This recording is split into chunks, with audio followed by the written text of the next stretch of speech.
క్రీస్తునందు ప్రియమైన దైవ జనాంగమ, ప్రతిరోజు దైవ సందేశాలు విని ఆత్మీయ మేలు పొందుతున్నారని నేను ఎంతగానో ప్రభుని స్తుతిస్తూ ఉన్నాను.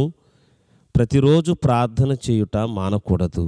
ప్రార్థన ఆధ్యాత్మికమైన కార్యాలెన్నో జరిగిస్తుంది. ప్రార్థన ద్వారా అనేకమైన మేలులు మనం పొందగలం. ఏకాంత ప్రార్థన, సంఘ ప్రార్థన, బహిరంగ ప్రార్థన, కృతజ్ఞతాస్తుతి ప్రార్థన అంటూ ప్రతి ప్రార్థనకు దేవుడు జవాబునిస్తాడు.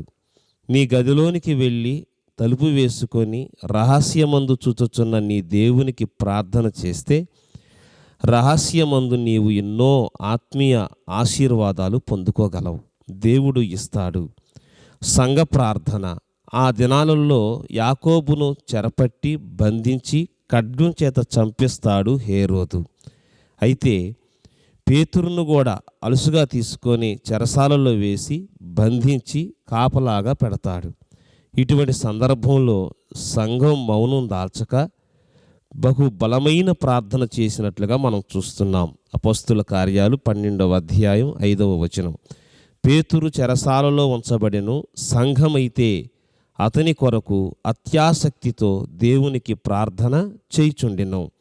వారందరూ ఏక మనసు కలిగి, ఏక ఆత్మ కలిగి, ఏక తాత్పర్యము కలిగి బలమైన ప్రార్థన చేయటం ప్రారంభించారు.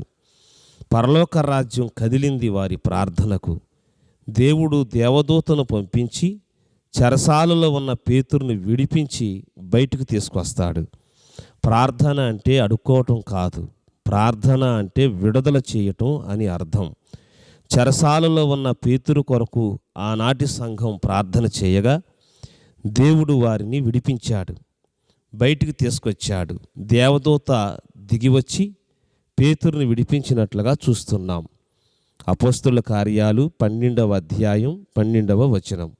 ఇట్లా ఆలోచించుకొని అతడు మార్కు అను మారుపేరు గల యోహాను తల్లి అయిన మరియ ఇంటికి వచ్చెను. అక్కడ అనేకులు కూడి ప్రార్థన చేయుచుండిరి.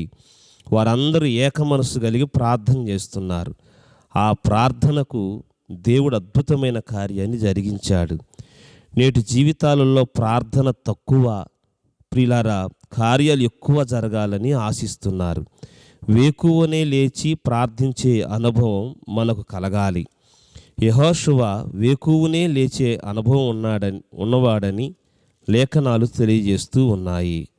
యెహోషువ గ్రంథము 8వ అధ్యాయం 10వ వచనం. ఉదయమున యెహోషువ వేకువన లేచి జనులను వ్యూహపరిచి అని అంటాడు. వేకువనే లేచి ప్రార్థన చేసి జనులను వ్యూహపరిచే అనుభవం యెహోషువకు ఉంది. ప్రార్థన ద్వారా మనం అనేకమైన మేలులు పొందగలం. మనుషుల మీద ఆధారపడుట కంటే దేవుని మీద ఆధారపడుట విశ్వాసికి ఎంతో ప్రయోజనకరం. ప్రియ శ్రోత, నీవు దేవుని మీద ఆధారపడి ప్రార్థించగలవా? అయితే పరసంబంధమైన ఆశీర్వాదాలు ప్రభువు నీకు దయచేయునుగాక.